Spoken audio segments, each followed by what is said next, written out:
un jeu basé sur la logique pour faire respirer le cerveau des apprenants. Bonjour à tous, je m'appelle Marine et je suis formatrice depuis 2014. Et comme tu le sais, j'ai un passé d'animatrice, donc j'ai joué à énormément de jeux avec les enfants. Et il y a plein de jeux pour les enfants qu'on peut réutiliser pour les adultes. D'ailleurs, c'est ce que je ne cesse de faire en ce moment.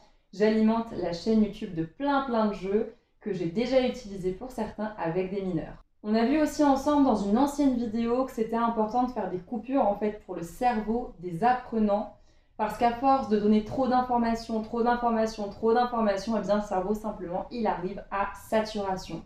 Donc au lieu de faire une pause et de les laisser faire un petit peu ce qu'ils veulent, comme alternative, ce que tu peux proposer c'est un jeu. Notamment celui que je vais te partager aujourd'hui où on va travailler la logique des apprenants.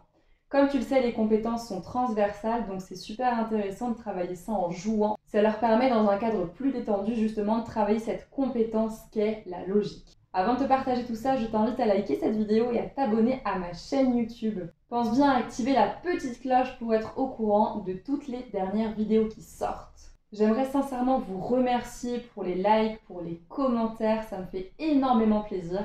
Et je vous invite toujours en dessous des vidéos à mettre un commentaire et à me dire si vous l'avez appliqué sur le terrain et comment ça s'est passé. Ensemble, on va créer la première chaîne YouTube dédiée à la formation et aux formateurs où on se partage des outils qui sont ludiques, pratiques et faciles à mettre en application sur le terrain.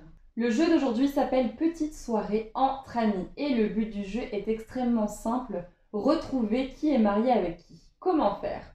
L'idée en fait c'est d'imprimer et de distribuer à chaque apprenant un petit texte dans lequel il y a des informations. Tu peux très bien mettre les apprenants soit tout seuls, soit en binôme. Moi, je te conseille de les mettre en binôme ou en trinôme parce que c'est pas un jeu qui est forcément évident au premier abord. Et on peut se dire que tu leur donnes 8 minutes pour finaliser le problème. Je vais te lire ce fameux problème qui est un texte. C'est parti. Pour le week-end, 8 amis se retrouvent ensemble dans une maison de campagne. Ce sont Anne, Barbara, Camille et Diane pour les femmes, Enzo, Fabrice, Gabriel et Hugo pour les hommes. Ils forment 4 couples mariés. Pour passer le temps, Fabrice commence à jouer un air de trompette. Camille l'accompagne au piano. Diane n'est pas la femme du trompettiste. Elle ne veut pas danser. Aussi, Hugo reste-t-il assis auprès d'elle pour lui tenir compagnie.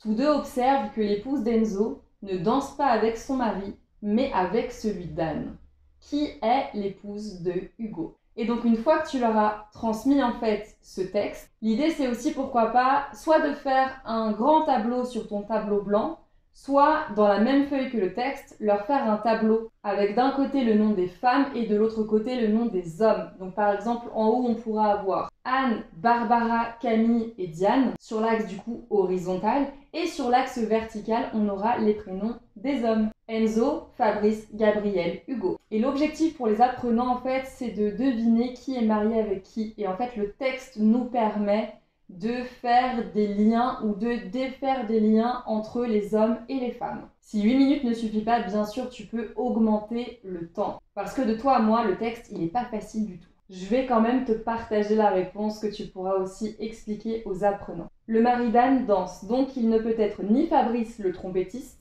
ni Hugo qui est en train d'observer. Par ailleurs, ce n'est pas Enzo, donc forcément, par déduction, c'est Gabriel. En conséquence, Gabriel n'est ni marié à Barbara, ni avec Camille, ni avec Diane, mais il est bien marié avec Anne. Donc dans la case entre Anne et Gabriel, on pourra écrire marié. Ensuite, l'épouse d'Enzo danse, donc elle ne peut être ni Camille, qui joue du piano, ni Diane, qui observe, ni Anne, forcément, qui est déjà mariée avec Gabriel. Donc par déduction, c'est Barbara. En conséquence, Barbara n'est ni mariée avec Fabrice, ni mariée avec Hugo. Donc dans la case qui relie Barbara à Enzo, on écrira mariée. Ensuite, Diane n'est pas l'épouse de Fabrice. Or, ni Anne ni Barbara ne le sont non plus.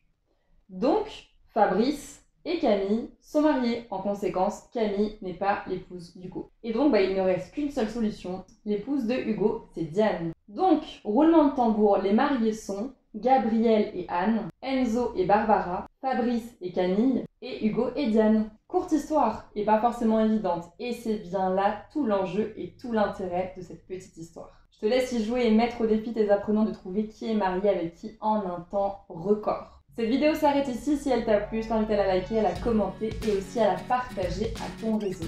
Si tu veux qu'on aille plus loin ensemble, j'ai créé un accompagnement qui s'appelle Former, c'est kiffer, où on met de la vie, du fun, du plaisir et du jeu au sein de tes formations. Le lien est dans la description.